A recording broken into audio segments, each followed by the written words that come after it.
Hello guys, welcome back to my channel. आज हम करेंगे इलस्ट्रेशन थर्ड जो कि है टीडीएस का। During the financial year 2021 the salary due to Naresh senior citizen amounting to 5,20,000 he pays 12,000 as LIC premium जिसकी deduction मिल जाएगी। और Naresh has submitted the following information to his employer. Interest from saving bank account 18,000 जो कि other source की income हो और TTB के अंदर इसको डिडक्शन मिल जाएगी। एक के अंदर तो नॉर्मल पर्सन को मिलती है और सीनियर सिटीजन को बी में मिलती है। फिर प्राइस ऑफ लॉटरी दे रखी है 25,000 जिस पे TDS कट गया है 7,500 का। फिर loss under the capital gain head दे रखा है जो किसी और के साथ सेट ऑफ नहीं हो सकता। फिर है डोनेशन दिया है नेशनल डिफेंस फंड में 10,000 का, इसकी भी डिडक्शन मिल जाएगी 100%। फिर find out the amount of tax to be deducted at source from salary for the assessment year 2021 to 22. What would be the effect on tax deducted at source if Naresh is unable to provide PAN to his employer? Also explain that that if he chooses new alternative tax regime, then how far he will be benefited. अब हम इसकी पहले total income निकाल लेते हैं, जो कि पहले सैलरी हेड से सैलरी कितनी दे रखी है इसकी 5,20,000 दे रखी है। उसमें से स्टैंडर्ड डिडक्शन मिलती है 16IA के अंदर, वो लेस कर देंगे 50,000 तो वो हमारी सैलरी आ जाएगी 4,70,000 की। फिर हम लिखेंगे कैपिटल गेन से, जो कि लिख देंगे सेट ऑफ नहीं होगा, नीचे लिख देना can not be set of.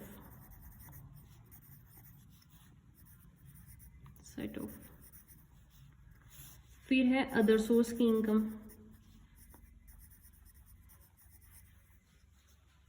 Other sources में है एक तो इंटरेस्ट है सेविंग बैंक अकाउंट से 18,000 का, और एक लॉटरी वाली इनकम है जो कि है 25,000।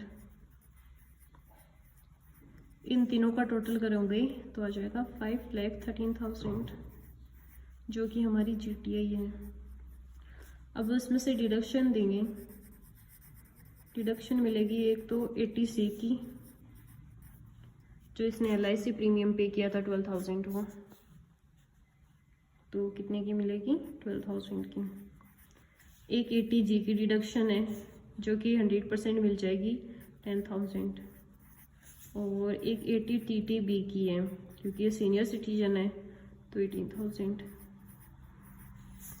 जो कि मैक्सिमम 50,000 की है। फिर ये डिडक्शंस लेस करने के बाद में हमारे पास इनकम बचेगी 4,73,000। ये हमारी टोटल इनकम है। अब हमें इस पे टैक्स लायबिलिटी निकालनी है।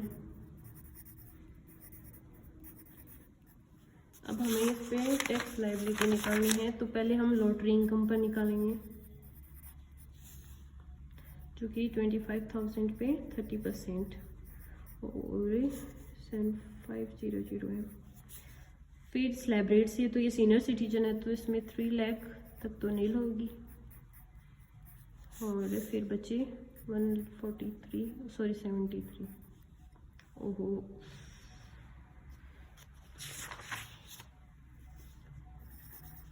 ये 4,73,000 था, उसमें से 25,000 लॉटरी की इनकम भी तो है और 3 लाख ये निकल गई, तो बची 1,48,000। उस पर कितना बचेगा 5%, उस पर लगेगा 5% तो आ जाएगा 7,400। फिर अब इसकी इनकम 5 लाख से कम है तो इसको रिबेट भी मिल जाएगी, तो ये टोटल हो गया 4,900 की।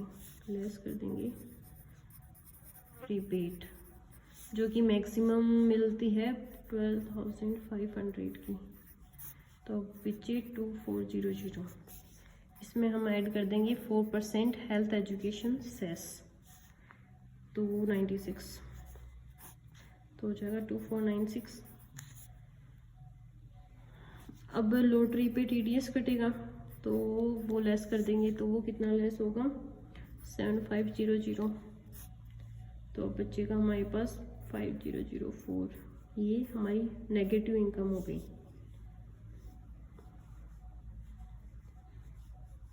तो इसका मतलब है कि हमें नील कुछ नहीं करना पड़ेगा, कोई भी टैक्स हमें पे नहीं करना पड़ेगा सैलरी पर। फिर इसने एक चीज और बोल रखी थी कि इसको न्यू टैक्स रिजीम से भी सॉल्व करना है। तो इसने क्वेश्चन ने क्या किया देखो वो बताती हूँ। ये तो हमने नॉर्मली जैसे किया है, सैलरी से ले लिया, कैपिटल गेन सेट ऑफ नहीं होगा, अदर सोर्स से ले लिया, जीटीए आ गई, फिर उसमें से डिडक्शंस दे दी, टोटल इनकम आ गई। फिर इसने लॉटरी पे निकाल लिया, फिर 3 लाख एग्जेम्प्ट है, और फिर 148 पे 5% हो गया, फिर ये आ गया, फिर रिबेट दे दी, फिर सेस जोड़ दिया, फिर लॉटरी की लेस कर दिया, फिर हमारे पास नेगेटिव में आ रहा है तो मतलब नील है कि टैक्स सैलरी से नील डिडक्ट होगा। फिर ये बोल रहा है कि इसने सोल्व नहीं किया, क्यों नहीं किया, सेकंड वाला न्यू टैक्स रिजीम से, उसका ये इसने एक्सप्लेनेशन दे रखा है कि अगर उसकी अगर हम न्यू टैक्स रिजीम फॉलो करेंगे तो उसमें ये 50,000 की इनकम ये डिडक्शन नहीं मिलेगी, ये भी डिडक्शन नहीं मिलेगी, ये भी डिडक्शन, ये भी नहीं, तो ये सारी इस इनकम में जुड़ जाएंगे। इस इनकम में जुड़ेंगे तो क्या होगा कि ये 5 लाख से ज़्यादा चली जाएगी, तो इसको रिबेट नहीं मिलेगी। रिबेट नहीं मिलेगी तो हम टैक्स कैलकुलेट करेंगे ना तो वो ज़्यादा ही आएगा इससे, क्योंकि यहाँ तो नील हो रहा है तो उससे तो ज़्यादा ही आने वाला है। इसलिए इसने उस क्वेश्चन को सॉल्व नहीं किया, सीधा एक्सप्लेनेशन लिख दिया। एक बार मैं पढ़ के सुना देती हूँ। FSC options section 115 B back या बीएससी बोल सकते हो, to tax the income according to the new tax regime, then he has to forego the deduction under section 69A, under section 80C and 80G and under section 80 TTV. Hence his total income will be 5,63,000, मतलब 5 लाख से above हो गई। The tax on this amount according to the new tax regime will be more than by the tax calculated according to the old tax regime. SSC is not entitled to take the benefit of 87A जो ये rebate मिलती है उसके लिए नहीं है, because इस total income exceeds 5 lakh इन new tax regime. तो ये बोल रहा है कि इससे ज़्यादा ही टैक्स आएगा। फिर ये अगर इसको करता तो क्वेश्चन बहुत ज़्यादा लेंथी हो जाता। फिर इसने कहा कि जब वो पेन प्रोवाइड नहीं करता है तब क्या करना होता है, जब करना है उसमें भी सेम है। देखो ये है कि 30% लॉटरी भी इनकम तो वही रहेगी, जो इनकम हमने कैलकुलेट किया ना यही उसमें आएगी, बस उसमें क्या होगा कि रेट बढ़ जाएगी। जैसे लॉटरी पे तो 30% फिक्स होती है, वो लग रही है। फिर जो रिमेनिंग है 3 लाख तो सीनियर सिटीजन है तो 3 लाख तो नहीं लोग है, जो बाकी 1,48,000 इस पे 5% था ना तो उस पर अब 20% लगेगा। जो नेक्स्ट वाली स्लैब है ना 20% वाली वो लगेगी, तो ये अमाउंट इतनी आ जाएगी। फिर उसमें से हम रिबेट दे देंगे, फिर हेल्थ एजुकेशन सेस जोड़ देंगे, फिर लॉटरी पे जो टैक्स था वो लेस कर देंगे, फिर हमारे पास आ जाएगा 18,084 आ जाएगा। इसको हम राउंड ऑफ करके 18,080 कर देंगे, फिर डिवाइड बाय 12 कर देंगे तो सैलरी में से जो भी टीडीएस कटना है वो आ जाएगा मंथली वाला। ये इलस्ट्रेशन यहीं कंप्लीट होता है। Thank you for watching.